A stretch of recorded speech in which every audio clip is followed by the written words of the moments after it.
The following program was produced by an independent community producer. The opinions expressed do not necessarily reflect those of the ECAT staff or board of directors.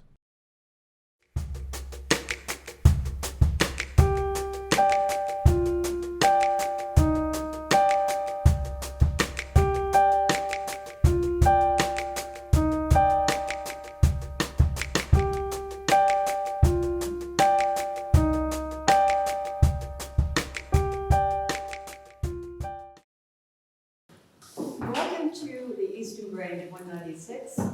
Today is April 15th, Patriots Day, and also the running of the Boston Marathon.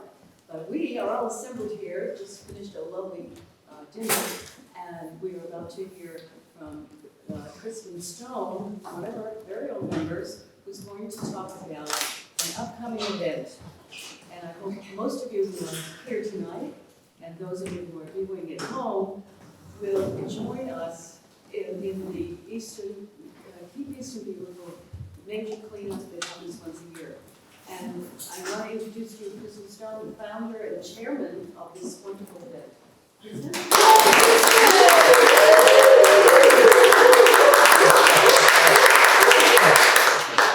So we have our Great Eastern Cleanup happening next Sunday, the 21st. This is the first year we're having it on a Sunday. We usually have it on Saturday because that coincides with the Lions Hazardous Waste Day. But that was something, so we decided, why not make it a weekend cleanup? You can bring your hazardous waste to Hazardous Waste Day on Saturday. You can bring your needles and things to the police station on Saturday, and then on Sunday, we'll clean up the roads.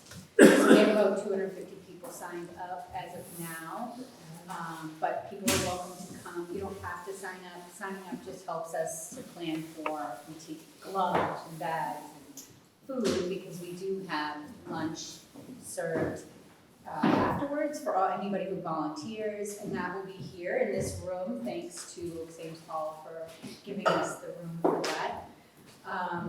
I'll tell you a little bit about how I kind of got into this. So, my first house was on Pequannock in 2001, and I was constantly picking up trash from the front of my house, and it made me crazy.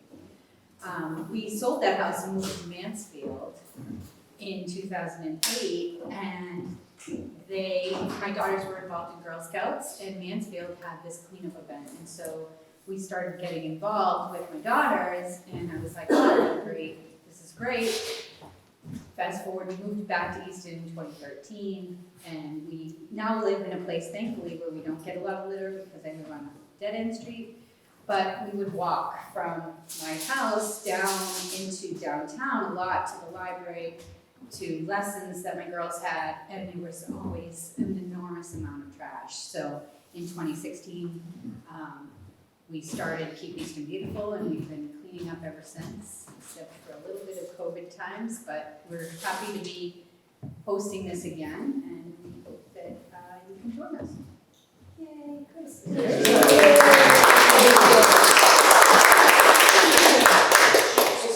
Yes. What time? Oh, so you can pick up your cleanup supplies here at Ames Hall between 10:30 and 11 on Sunday. Okay. And then after, we will be having lunch between 12:30 and 1:30 for anyone who volunteers and helps pick up. Can come by for a little bit of lunch as a thank you. I have a question too. If you can't do it on Sunday, can you do it on Saturday? Yes. So if you cannot make it on Sunday, but you want to clean up trash, you are welcome to do that. If you need bags or materials, you can let me know. I will be here Friday afternoon sorting materials and t-shirts, so you're welcome to stop by and get materials if you can't do it on Sunday and you'd like to do it a different day. So how does it work? I mean, do people get assigned Center Street or what's Yes.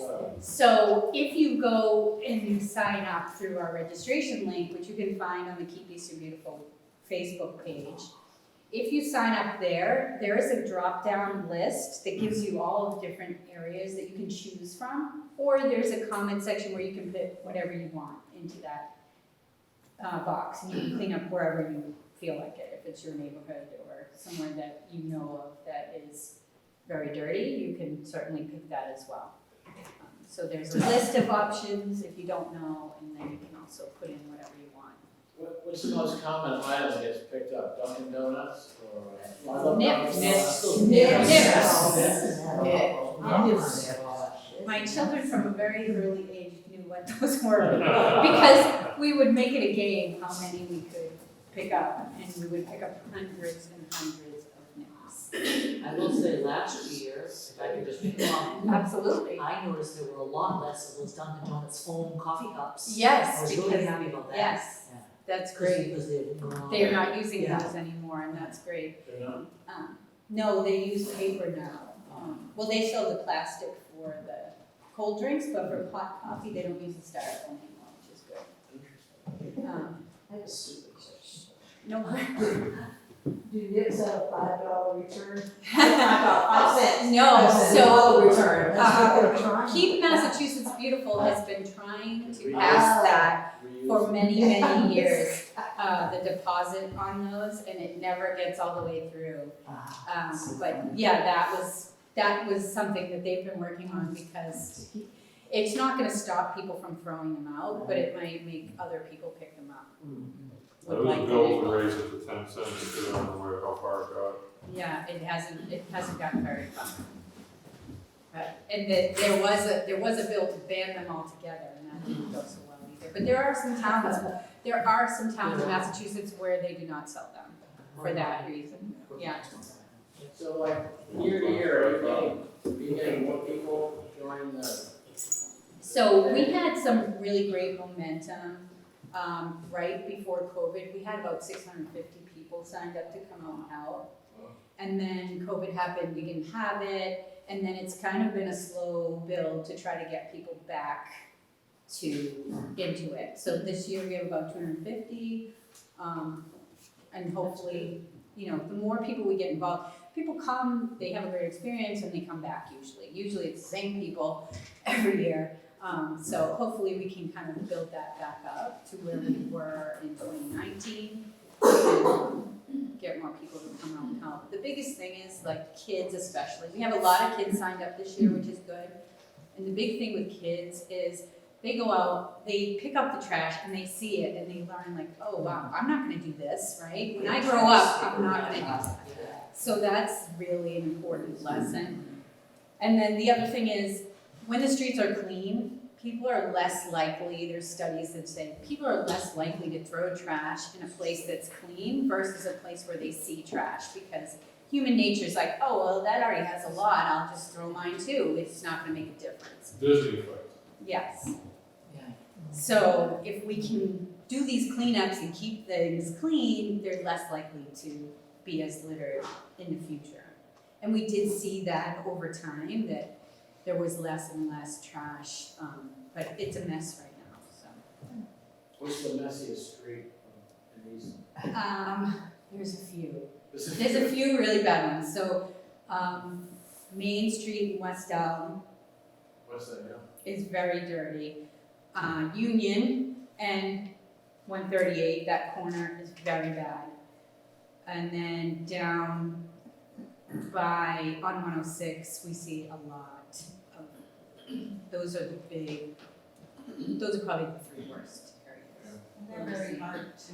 And they're hard to clean up, exactly. Yes. They're very hard to clean up, so But that's, Sunday, might be yeah. not as busy traffic wise. So those places tend to get the worst. And I think that leads to that's part of that mentality too, like, well, this is a busy area and no one's gonna notice, or this is a secluded area if we're talking about Main, West Elm.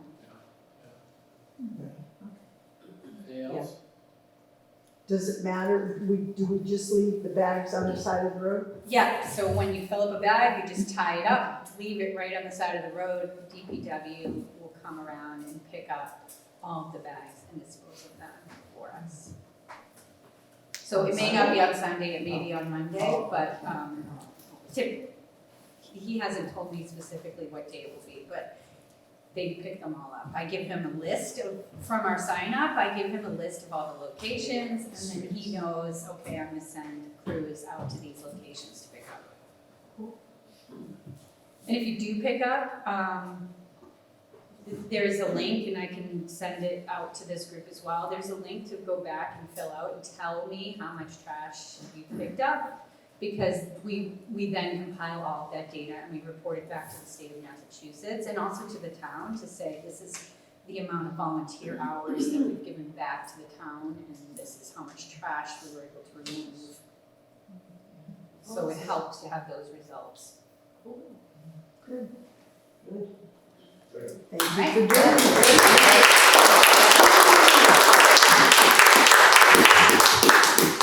Thank you, Kristen Stone. I'm going to be doing Torrey Street.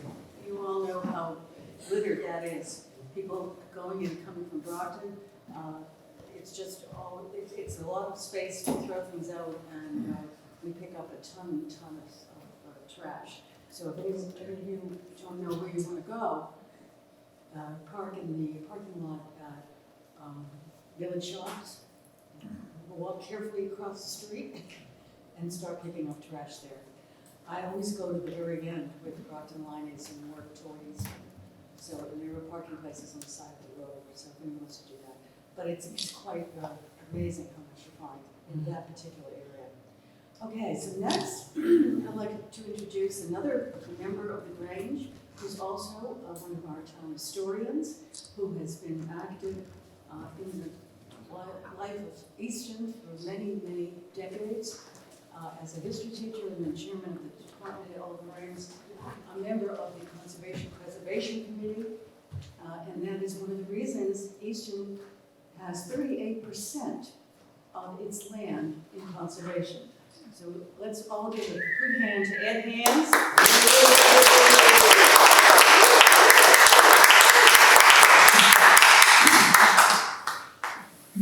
So I'm not going to be talking about any of that stuff tonight. Although I was fascinated to hear of your interest in the Revolutionary War. That's, You should talk. yeah, we definitely should talk. Yeah. 50 years ago, I was the captain of the James Perry Artillery Company during our bicentennial. So, That's my ancestor. oh, James Perry. Oh, congratulations. He was an interesting guy. Couldn't hold on to his money. It's a great story. But he was at the crossing of the Delaware with General Washington and everything. Quite a man. As well as making cannon for the Revolutionary War. So I'm here to talk about a project that hopefully we're undertaking, because I don't want it to be all about me again. A few years ago, some of us remember, not many of us, because we've really grown since the old days, but we had a plot at the community garden on Bay Road, and with some encouragement from some of our people, you know who you are, we decided to take a small plot again this year, and I'm concerned that it would be a lot of work. So in order to minimize the work, I've done some research and have come up with an idea, which is to take part of our garden, which is 200 square feet, and turn it into a Native American garden, the Three Sisters Garden. So basically, what you do is you take a circle about 18 inches in diameter, which is about this size, and in the middle of it, you plant corn. So I bought some corn, and this is what they call glass gem. It's a hard corn. You let it go dry at the end of the year. You could either turn it, it's multicolored, so you can either turn it into Halloween decorations, or you can grind it out and make cornmeal out of it.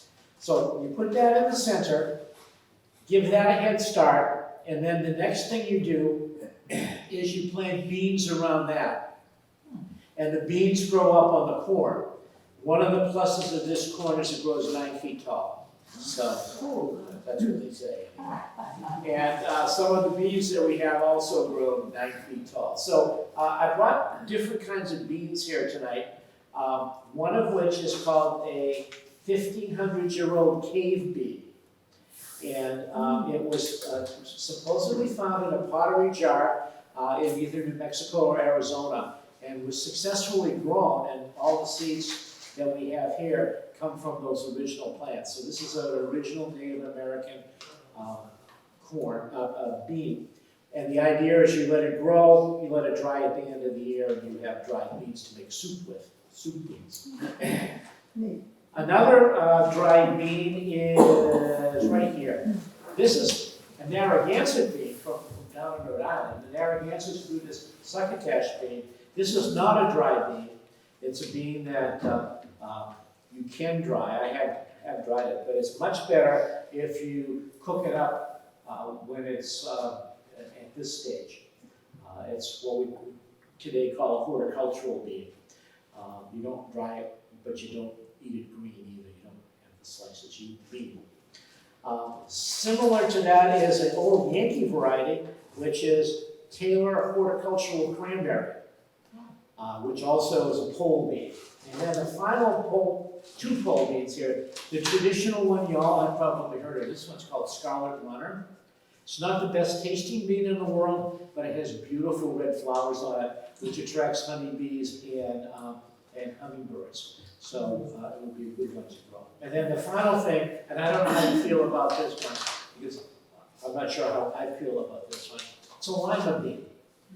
And some people don't like lima beans very much, but it grows 9 feet tall, so it sounds like it might be a good bet. So the plan would be, with the suggestions of other people, to grow a few of these varieties around our corn and grow up. The good thing there is that corn is a heavy feeder, it needs a lot of nitrogen, and the beans provide that. And then the last thing Native Americans would do would be plant squash. And the idea of the squash is that the big leaves would shade out the weeds so you wouldn't have to weed the garden. And so I bought 2 varieties of squash. This is a kabocha type squash. It's a little 2 to 4 pound, almost like a little acorn squash. And then that's a winter squash.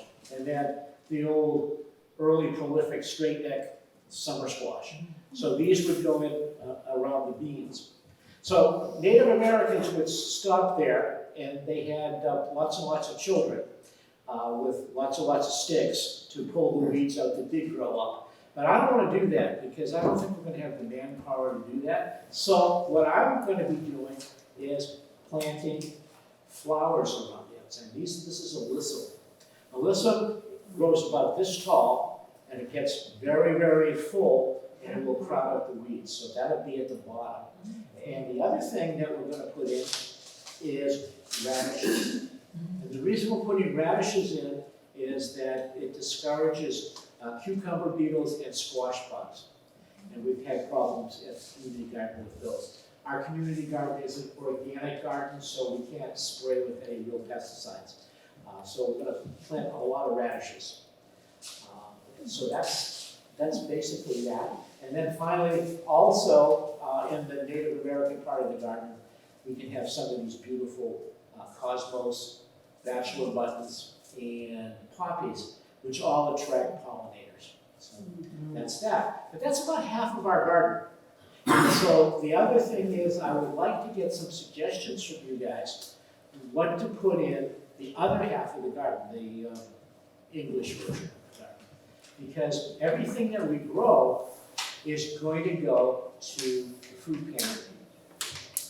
Okay. So if you have any ideas, obviously we're going to put in some tomatoes.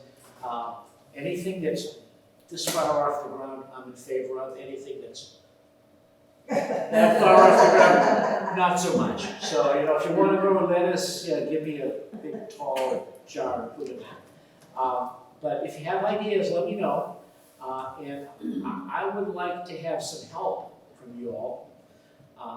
And what I would like to do is send out emails to everybody and probably choose a Sunday as sort of a garden day. You come down, put in a half an hour in our garden, and off you go. And then you feel really good about all the food we gave away. Because over the last few years, we haven't been giving to the food pantry. We've had some problems with making connections for their Monday pickup. But Dan, who's the king of the food pantry, has guaranteed that we'll be able to. Well, lowly prince, He's a Ken prince. Wood is still the king. Ken is still the king. So we'll make arrangements on that end, and then Lori Mooney, who was supposed to be here tonight, and is going to become made member of the Grange, might be able to help us out with the Stonehill truck when they make their delivery on Monday. So it's a good thing.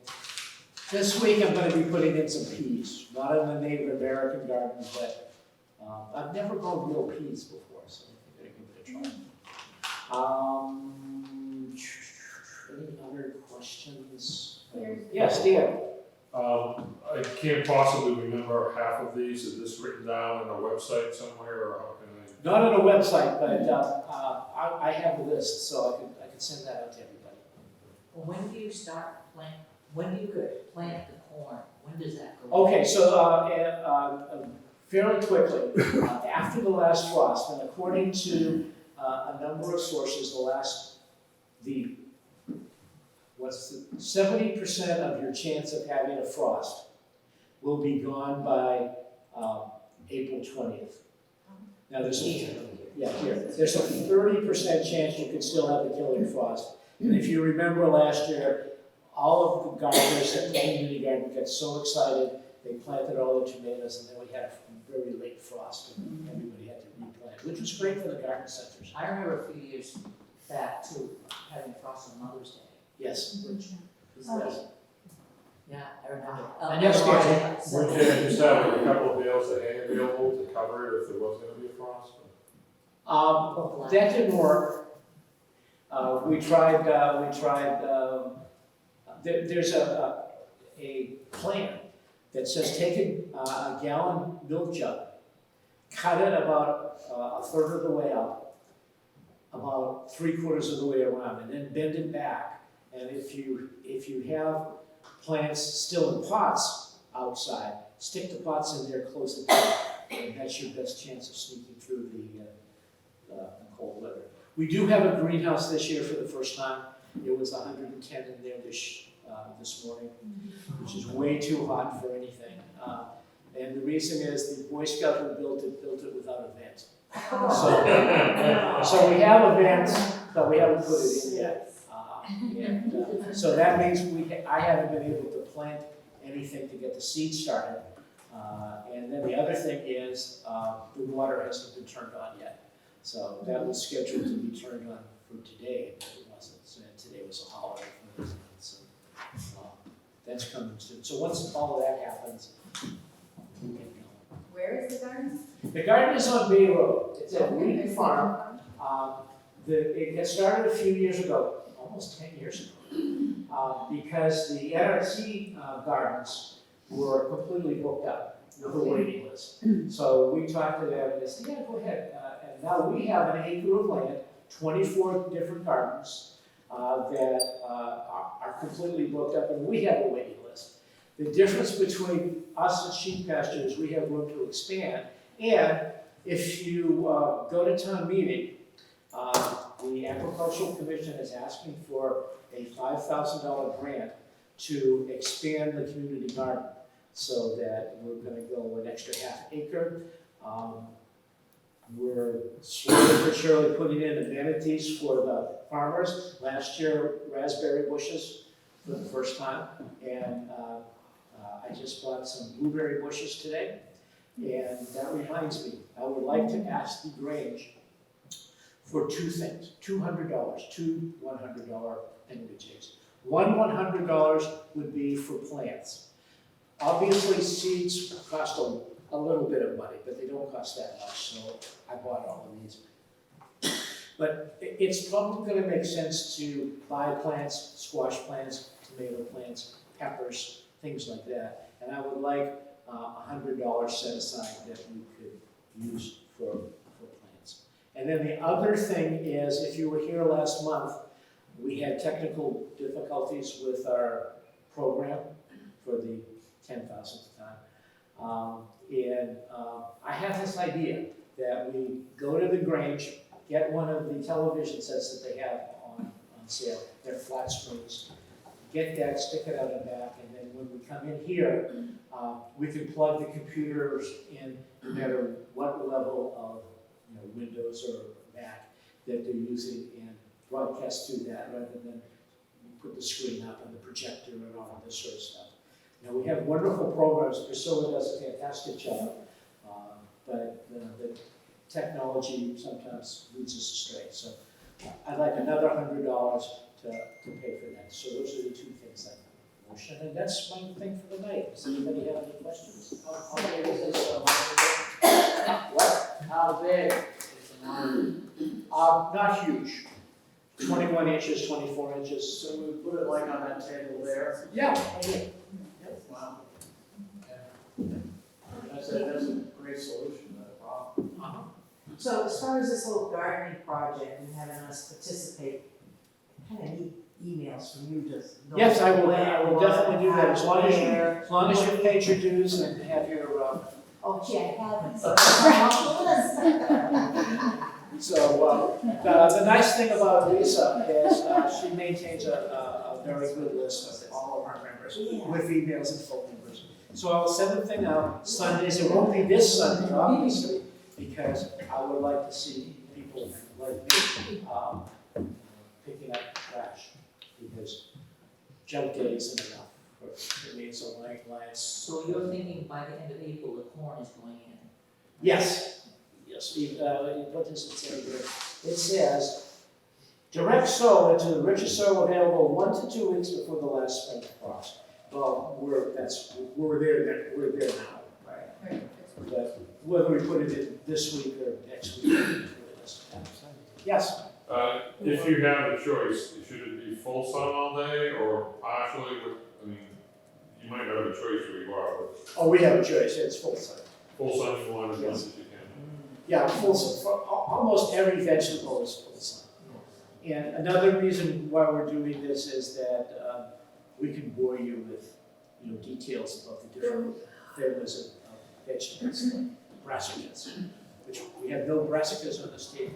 You know what a brassica is? I have no idea. It's really interesting family.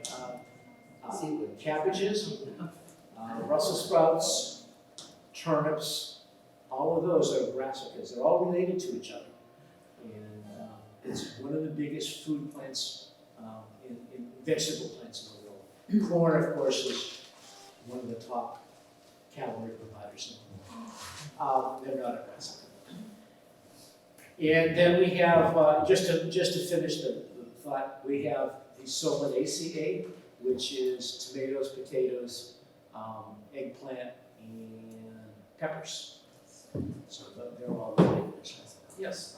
Did that one seed you got in the pot you talked about, did that make it to the Svalbard Global Seed Bowl in Norway? Some of these are old timers, yes. Yeah, and the difference there is that this is another whole talk about GMO and hybrid and heirloom. And heirlooms are the ones that they're trying to save there. They're closest to the species. All right, thank you.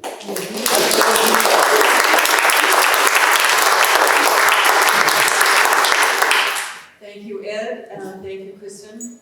And that does it for our brief program tonight. I welcome the viewers to check us out on the third Monday of every month, except January and February. Come at 6 o'clock sharp for supper or supper. And our program starts normally at 6:45, followed by a business meeting for members only. So come and check us out. Maybe you'd like to join us.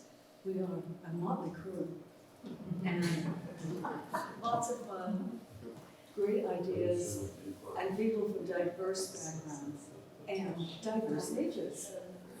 Thank you for joining us. Until next time, Priscilla Umkstolsens, your host.